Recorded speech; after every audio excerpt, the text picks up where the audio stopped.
I spent tens of thousands on this thing, ends up this guy's like a total scammer, okay? So my intuition told me that this was not going to work out. And it was like this sign from the universe, like telling me, do not do this right now. I went ahead with it and it turns out it was just a total disaster. And then I was literally telling myself, Lauren, you should have listened to your gut. Like you should have listened to your intuition. I do think we always have this intuitive nature and this intuitive feeling. And so if I'd have just quit it right there, then I wouldn't have had all these consequences. But because I was going so much with my head, it was all backfiring on me.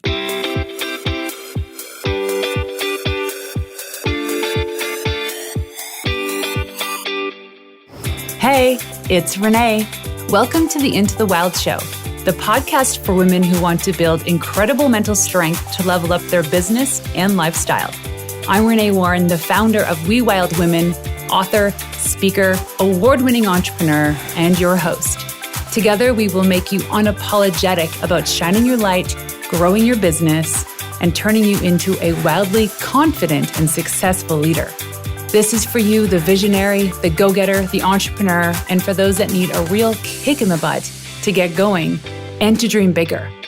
Each week, I bring in leading experts and entrepreneurs to help you take leaps in the right direction, because I know the best advice comes from someone who has successfully done it before.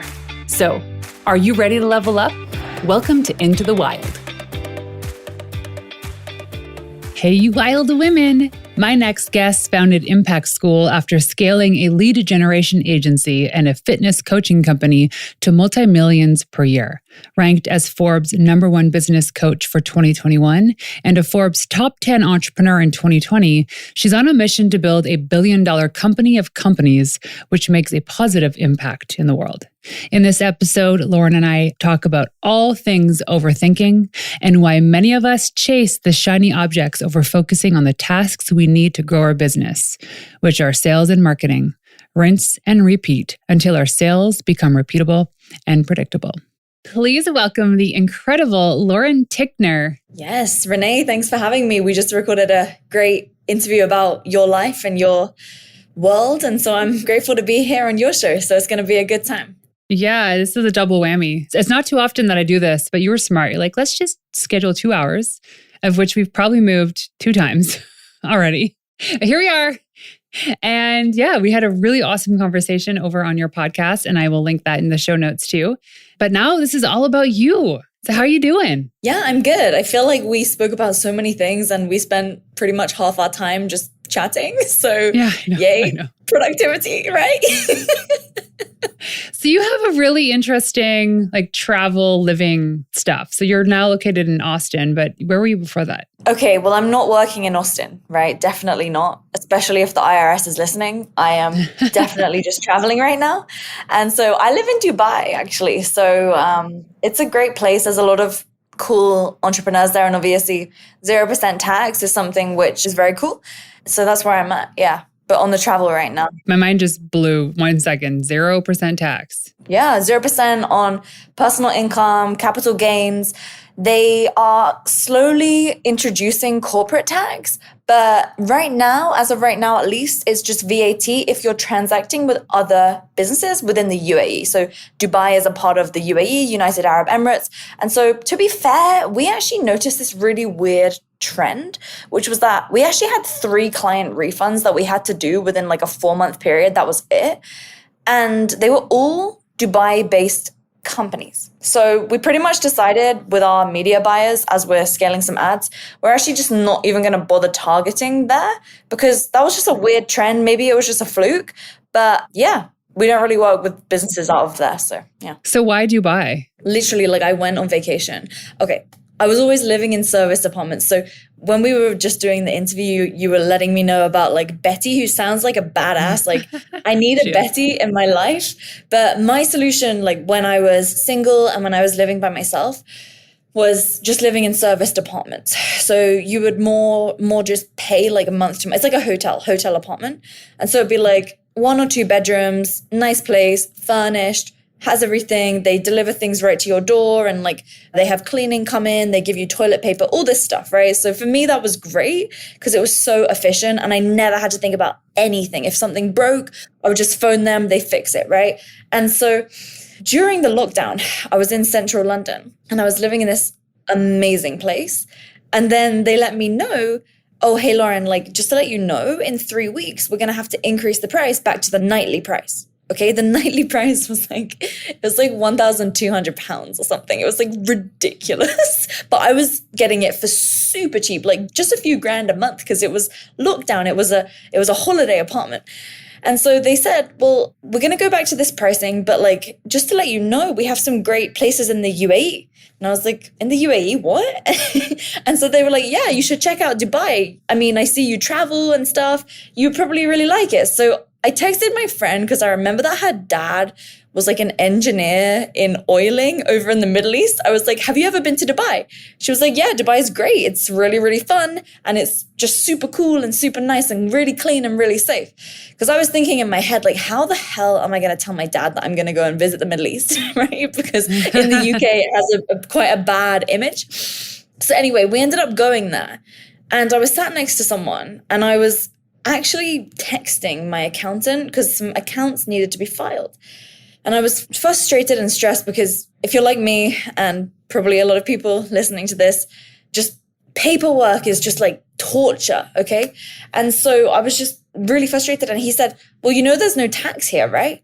And I turned to him and I was like, are you kidding me? There's no tax. He's like, yeah, just move your business here. It's really, really simple. You can set it up in a free zone and then you have no tax. And I was like, that sounds too good to be true. This has to be a scam. Anyway, I looked into it and I realized that it's more about actually like, where are you not a tax resident more than anything else? Because if I was still living in the UK and I stayed there and I had a business in Dubai, it's not really gonna do much for me because any money that I would want to take out and pay myself, I would still have to pay to the UK government. So I realized if I changed my tax residency where I'm at, and I was single, right? Like I was in my early 20s at this time, and I just could pick up and move just like that. I had literally like one suitcase of stuff because I already gave all my stuff to charity before I went on that trip because my dad, anyway, it's a long story, but that's pretty much how I ended up in Dubai. And yeah, it's a cool place. There's a lot of great entrepreneurs. And that was where I met my boyfriend a couple of years ago.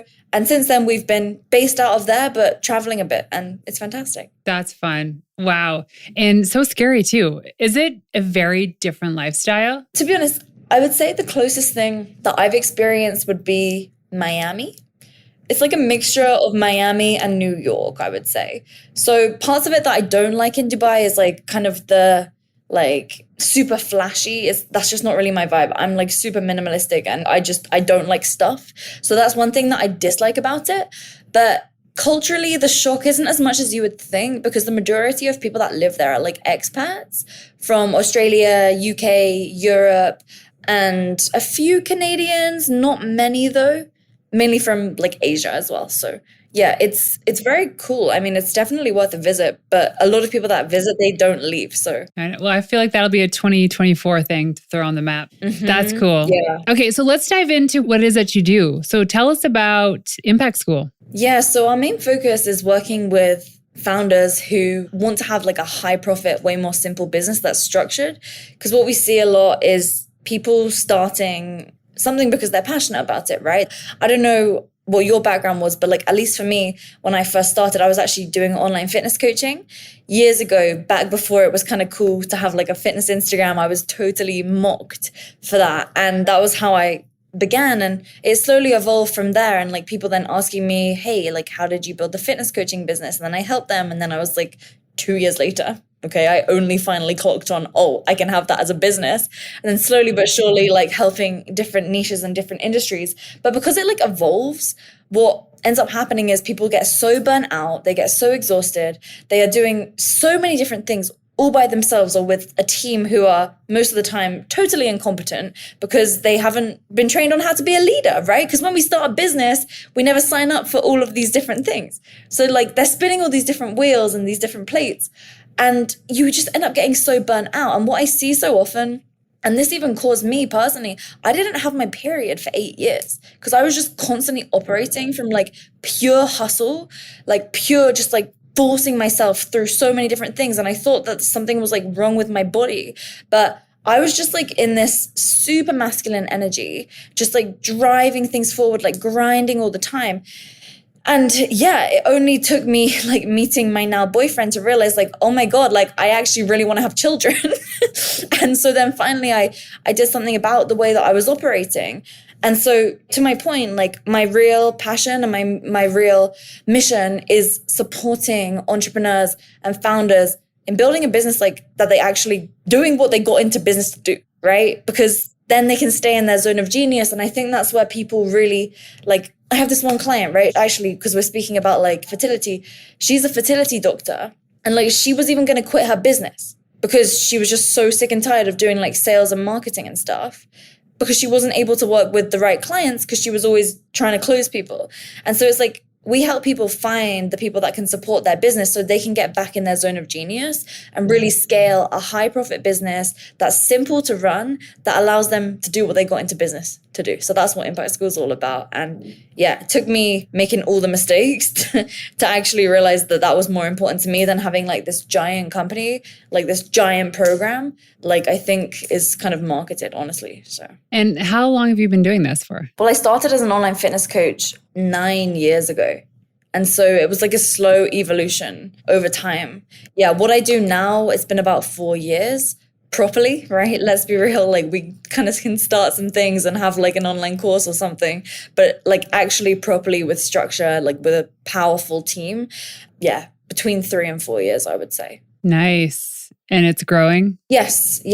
I prefer, what's that book? It's called like Run Like Clockwork. They talk about the difference about scaling and growing, right? So I'm always trying to make the distinction between scaling and growing, because what does he say? Like growing is doing more of the same thing, just hustling harder at it. Whereas scaling is more like, at least this is what I took. Scaling is more about like increasing the capacity so that there's more room to like grow into that. That's kind of how I think about it, because my main focus at the moment is like, how can I replace myself in the different areas and also like transmit the philosophies that are like my true beliefs and the things that have worked for me throughout the company to my team and so on and so forth. And just running like a well-oiled machine, because I do believe that as people with a platform, with an audience, like we need to lead by example.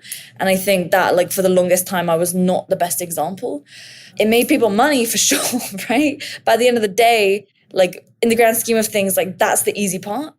And the hard part is doing it while also having the lifestyle and maintaining like the client results, the client experience, like the team not being burnt out. Like I've really shifted over the last couple of years, like that to be my primary focus. So it's stepping into a new arena, which is pretty fun. And like, I feel like I'm learning a lot, honestly. So yeah, it's pretty cool.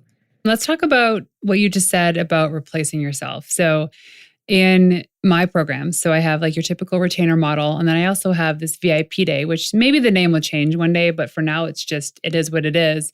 And in launching this program, the first thing that I did, instead outside of outlining what the program is going to look like, who it's good for, is taking the steps to replace myself. And I was doing an intensive in Florida a couple weeks ago, and I was teaching this to the girls. They're like, wait, you're launching a program and your first task is to learn how you're not going to be involved?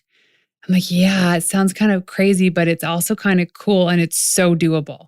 And when I explained it to them, they're like, like if you're really good at starting and like growing the business, like the first few years or even few months, and things start to make sense, you're becoming profitable, you can't be stuck in the weeds. You can't be doing the stuff, working in the mailroom. You got to extract yourself. So in having that integrated into your plan when you're launching is brilliant. So how do you do it? No, I'm so with you. So we actually, with all of our clients, like there's this 4 phases that we go through in everything, right? So there's like, we call it 7 areas of impact. And then in each of those areas, you validate. So you validate a concept. So for example, for you, right, your PR methods, like you did that for so long, like you validated it, you know that it works. And then you stabilize it, okay? So it's not like you just get some one fluky result one time and it just magically worked. It's like, even for the most difficult client, how can I ensure that this is gonna work? And then from there, we believe, replace yourself. That's the next part. And then you can scale. And so it's every single thing. Validate, stabilize, replace yourself, scale. Validate, stabilize, replace yourself, scale. And so for many of our clients coming in, it's like, oh my gosh, I need an appointment setter right now. It's going to solve all my problems. I'm going to have sales calls. I'm going to have leads. It's like so much chaos.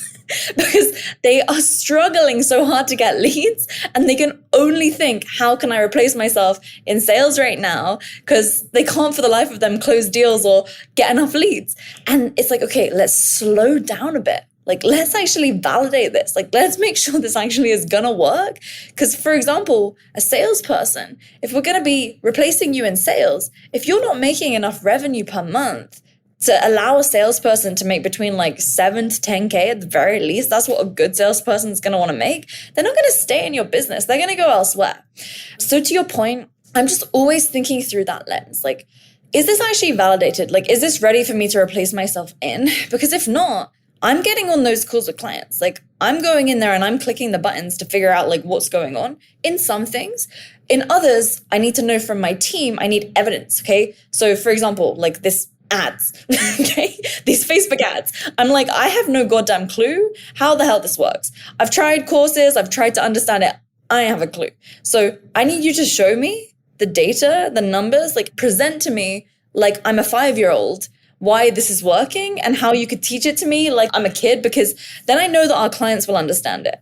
So that's really what I do. It's like in the beginning, I'm personally validating the things, stabilizing them, then replacing myself. And then now my aim is to try and find the people who can do that and explain it to me so that I know with certainty this is something that, okay, I can just leave you to just report back to me monthly, like what's going on. So that's kind of where I'm at now. But like in those beginning stages, placing myself was really about having the confidence that the system works. Because then if I knew that the system was working, I could trust the person. Because I think that one of the hardest things is to shut your eyes and go to bed at night knowing, okay, my business is fine. It's not going to all burn down if I'm not personally doing everything. And I think when you have the belief in the system, then you have that trust in the person, as long as you've actually done some interviews to vet them out, because the amount of times I see people just hiring their friend.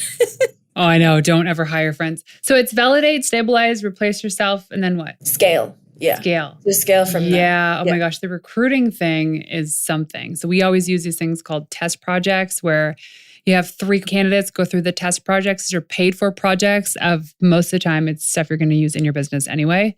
That's relevant to the role. And then you can make a decision based on the execution of those test projects, because there's nothing like for the person that's applying to get a sense of what the work's going to be like to find out they don't like it. And this is great. It's a great way for them to assess whether or not it's something they want to do. And then for you, because you're giving them just enough information to know what they need to do in a test project, but not too much because you want them to figure it out too. And I just did this in hiring a VA, and it's so fascinating. The people that interview really, really well cannot pull off a test project. It's crazy, isn't it? It's sales. This is literally sales. It's like sales versus client fulfillment, really. It's like the problem of the industry as a whole, which is what I'm seeing a lot. It's like you see it in interviews, you see it in programs that you join. Like it's a huge problem. And so I just wonder, like, I personally prefer to honestly be more, what's the word? Like modest. I would rather like way under promise, because then like if a client comes in, because an employee is kind of like a client, right? It's like the same thing. So I'd rather just like be more promising less and then delivering more, because I think then it sets you up to actually get more referrals, because that person's like super surprised about the results that you're able to get them. And yeah, in interviewing, it's the same thing. So like with regards to your point, one thing that we actually, I can't remember for the life of me who I learned this from. It might have been one of Patrick Lencioni's books, which are really, really good. It's like in the very beginning when they first come in to start working with you, letting them know like this first month is going to be really, really overwhelming. Like this is going to be crazy. We have so much on, and just making it sound like really hell.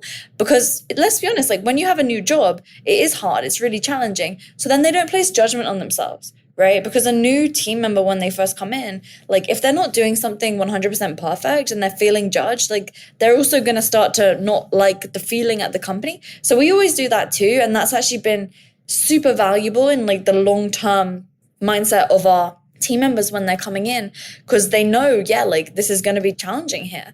But if they rise to the occasion, then you know it's someone that you want to have on your team. Yeah. I love that. I'm going to use that. It's helpful. Yeah. Then they don't burn out. It's like the worst thing. Oh my God, when you hire somebody, this used to happen to me all the time. I would hire someone and I would have the most amazing system ever, and then I would just bring them in and then I would just leave them to it. Whereas now what I've realized is, okay, you have to slowly ease someone in.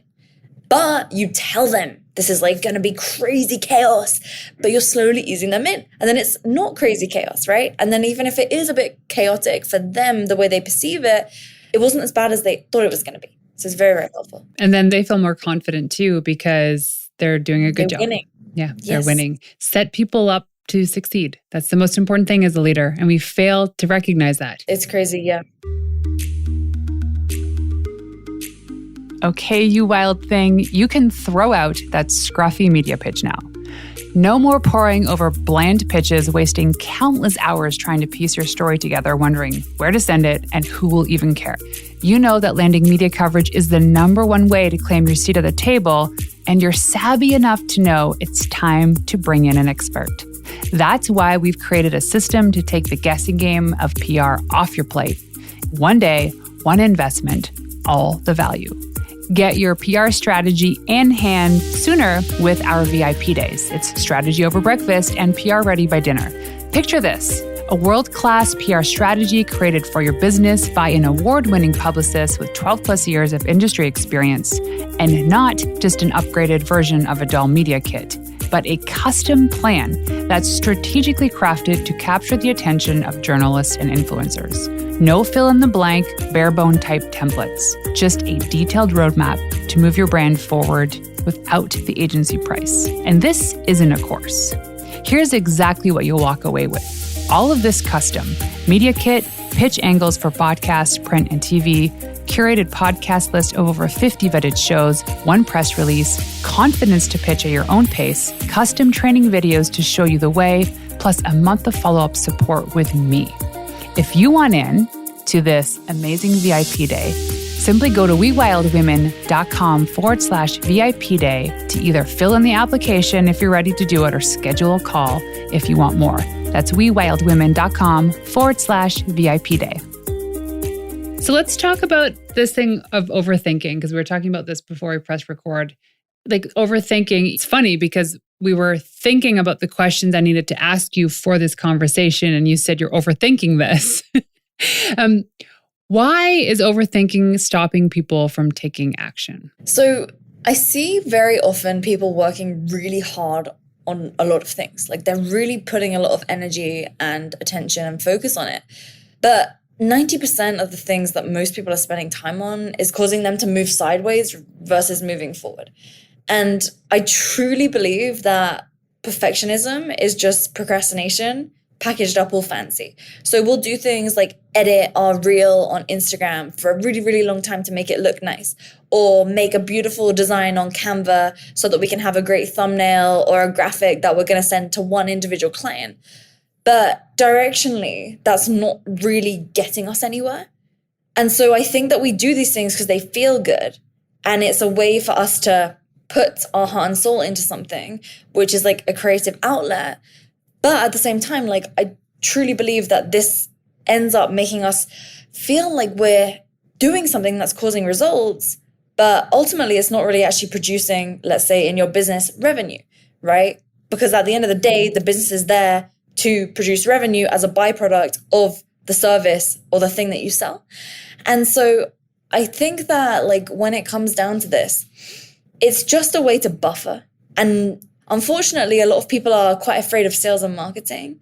But at the end of the day, like until your revenue is at a stable level where it's not going up and down month on month, pretty much all you need to be doing is getting leads, selling to them, and then delivering. 3 things. So like what's with the like fancy, I mean, I was just telling you, you were asking me what's my website. I'm like, we're redoing it right now, but like I've been doing online stuff for like really properly 8 years now, and I don't even have a website. It's so true. Well, in the book that I'm reading, Ready, Fire, Aim, he talks about how in your first few years of business up until like $1 million, or maybe it's a $5 million, I don't know what the threshold is you only need to be focusing on sales. People think, oh, I got to have the perfect business cards, the perfect website, an updated social media account. My program needs to be dialed in so perfectly, and then I can sell it. It's like, oh, well, what happens if you sold it first? Oh, well then what are they buying? Something that doesn't exist? Then you go and build it. The concept is like somewhere in business school or some business thought was like, build it, make it beautiful, they will come. But it really comes back down to the selling. And if that's all you did for the first couple of years of your business, you'd be crushing it. Well, I was going to say, like, you also don't know if it's going to work. That's why we always do that validate, okay? Let's validate, let's stabilize with actual clients, not just things that you think is validated. It's like, it's not a sale until the money's in the bank, right? It's not something that people actually want. It's not a good product. It's not a good offering until people pay you money, and they don't just tell you that they're going to pay you money. Like, the money is inside of your bank account and they're not asking for a refund, okay? Until that moment, then it's not validated. And until, for example, you get someone on your team fulfilling that for you and delivering that to someone, you have not replaced yourself. And until the client's got given you a testimonial with your team member's name in it instead of yours, okay, I personally don't believe you fully replaced yourself there. And so it's so true what you say regarding that book, because it's like, okay, how can you actually focus? And I know actually Dan talks about this in his book too. We have all of our clients do a time audit as well when they first come in and actually mark down the things that are revenue generating. Is this generating you revenue, right? Because if it's not generating you revenue and you have revenue that's up and down and up and down, as the founder, when we have a smaller business, right? Like, and when I say smaller business, I'm pretty sure a small business is actually something that's under like 50 million a year. So I know. like as a founder of like a very small founder-led company, where we're putting our energy and our attention is the directional effort of what the whole company is going to be focused on. And I truly believe that when we're focused on revenue generating activities, we're also showing like, this is what we do as a company. Like, this is our culture here. And your team picks up on that too, if you have a team. And so I know the original question was like overthinking, right? It's like, well, what if they say no to me? Okay, well, that's part of business. It's literally part of business. So one of my first actual jobs, I was working as an estate agent, like a realtor, as they say in America. I was like knocking on doors, going to ask like, hey, do you want to put your house up for sale? Because there was this massive like lack of the actual sales side in the market. So it was kind of the other way around, right? But it's so crazy. Like, people are so mean when you're actually going and knocking on their door, because that's their home. Like, that's a very personal place. And so I think for me, like, one of the things that on the frames, I just like to take everything as a challenge. And so I'm always thinking to myself, like, how can I do something that's a little bit ballsy that makes me feel a little afraid? So, for example, we were talking about like DM sales conversations, right? I'd say this is one of the things that Impact School is quite known for. And so every time that I find myself scrolling social media, I have a rule for myself that I have to go and message 5 people. Ooh, that's so good. It's a rule. And now every time I open my bloody Instagram and I'm like, oh my gosh, no, I have to go and message 5 people. And I don't want to do it. It's the last thing that I want to do. But it's a way that I've been able to enforce like a rule in my life that is like a capture safety net, so that if I do an activity that is taking me away from my goals, then I'm going to do something that's going to take me towards my goals. And people wouldn't think that I would still do this right now, even with like, I have like 8 people on my sales team, but it's something that I do for myself, you know? So what are those things that you can do in your own life to prevent you from taking actions that are just buffering and ultimately just emotional? Because why am I doing that? Probably because I'm avoiding a task that I really need to do, sending an email that's going to be really challenging, getting on a call with a team member that needs to happen, but I'm like afraid to send something to them and give them some deadline because I'm worried that they're not going to get it done in time, right? That's always it. I know this about myself because I've analyzed my actions. So it's a helpful rule. I love that when you said that if you're going to do something that takes you away from your business, you got to do something that puts it back. And social media is terrible. Unfortunately for me, is I have to use it for my clients to scan for media opportunities. And let me tell you, I go down the rabbit hole far too often in trying to seek information from journalists and where they're at in the world. And yeah, it's a dangerous, very slippery slope. But where like overthinking comes into our lives too, and everything. And what is it? We have 36,000 thoughts a day or something? I don't even know what the statistics. It's just crazy, right? And a lot of these things we do overthink. So actually in my planner, so this beautiful planner, the morning practice planner, the beginning of it, there's an exercise where I teach you how to make better decisions. There's 3 parts of our body in which we make decisions. The head, which is the logic, the heart, which is the emotions, and the gut, which is like the intuition. Ties it all together. So when you have ask a question about, oh, can I afford hiring this person? It's a head decision because you're like, do my finances match up to being able to afford this person? Or it's, do I lay this team off or 5 people on my team off because, our sales projections aren't too promising? That's obviously a head decision, but also a heart decision. Is this an emotional thing? Am I connected to these people because I like them, but I know I need to let them go? And then there's this intuition. So when you have to face a decision because you're overthinking something, is you just sit there and you just ask the question and see where it goes in your body. Because the head's going to come up with all the reasons why you should or shouldn't do it. And your heart's going to have the same thing, but your intuition kind of ties it all together. And you'll know, I wrote out a list of things in the middle of the night. I woke up one night, a month ago, and I had 6 areas of which I could focus my attention to help scale my business. And it's I could hire somebody to support me on PR, or I could hire a PR coach, or I could hire a social media person. I could do this, all these things of which, yes, I'm sure that if I did invest in all 6, my business would grow, but there was just, the money wasn't there for it. And so I sat with it and I'm looking at this and I'm like, I know what the right decision is. And it's the decision that's going to take more of my time at first to train a new person, but it's the thing in the long term, it's going to pay off in dividends. And I overthink it. I'm like, oh, maybe I'll just invest, the $2,000 a month and get a social media person and they can do that work and we'll get the leads that way. But I just knew in my gut, it just wasn't the right decision. So the overthinking is stopped when you make that list and you ask those 3 parts how to get through it. Do you have some sort of technique like that? The way that I always think about it, and I love that, by the way, I love the feeling into which part of your body is it coming from. I'm going to 100% implement that. That's so cool. I know exactly what you mean with that intuitive feeling. You just know. You just know when you actually take time to really sit with what are all the options. But to your point, I just know that if I decide now and commit to a strategy, it's better than not having a strategy at all or jumping from this to this to this. Most of the time, any strategy is better and you just stick to it. Because it's about the focus and the direction. Because I think the reason why I see, at least with our clients, a lot, the problem comes from jumping from this thing to that thing to this thing to that thing.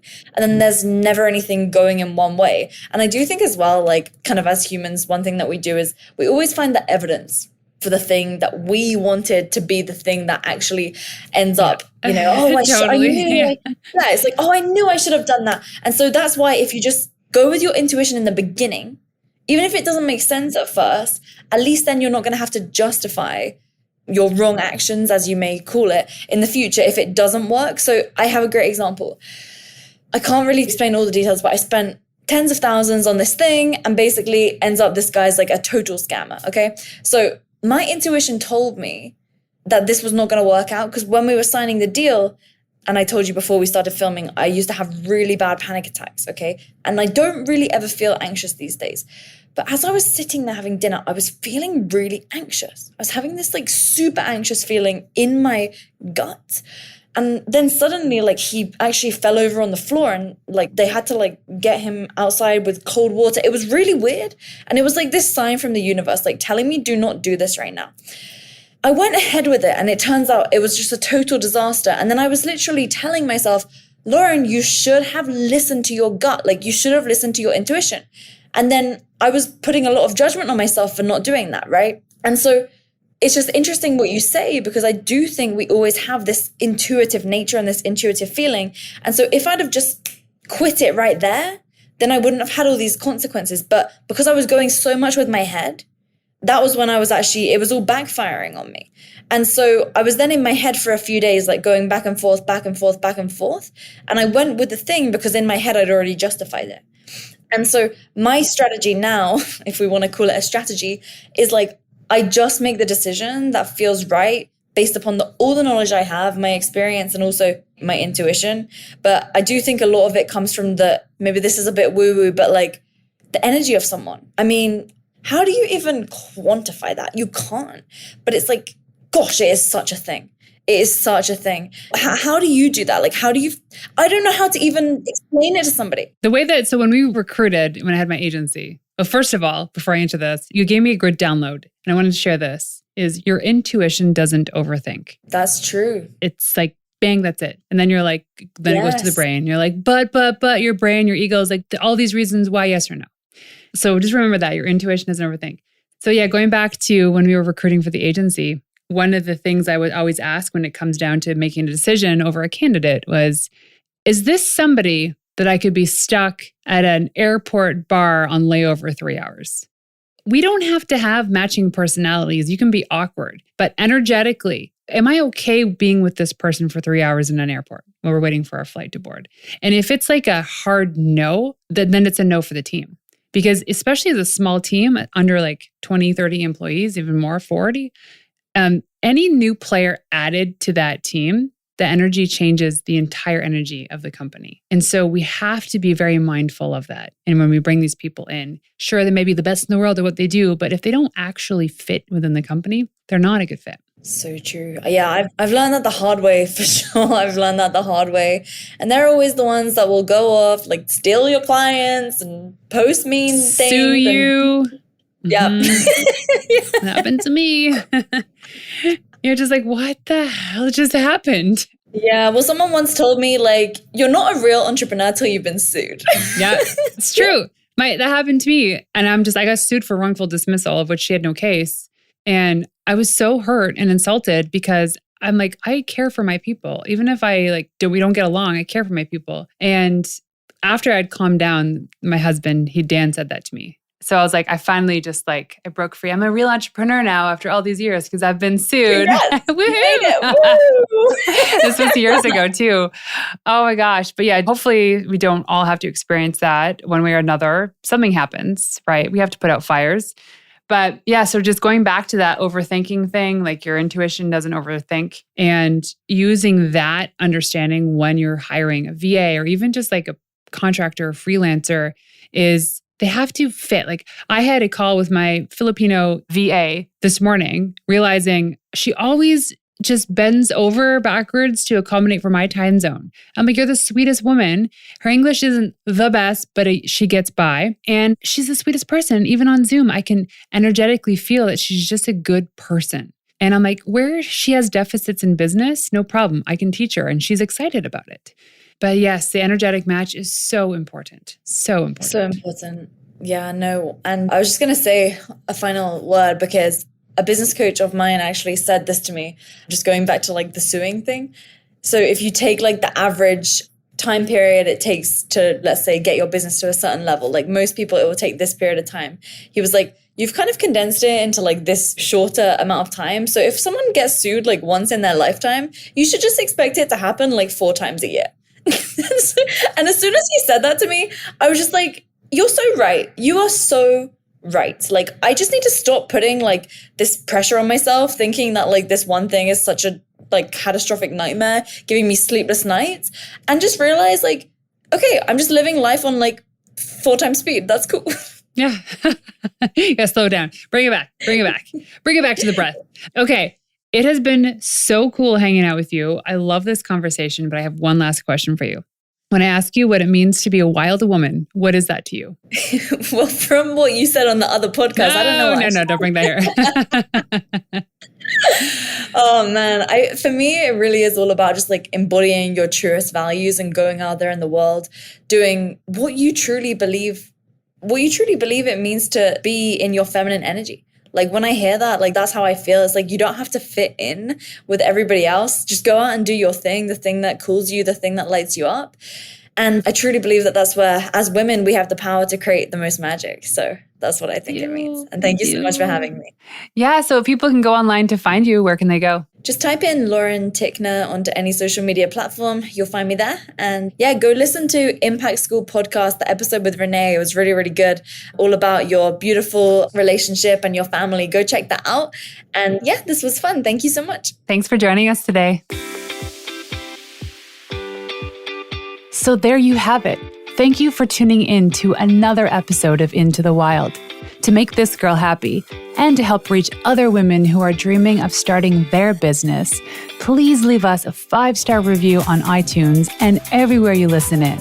Also, if you want to find me in the wild, check me out on Instagram at Renee_Warren. That's RENEE_WARREN.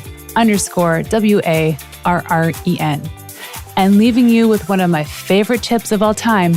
The best advice you could ever receive is from someone who has successfully done it before you.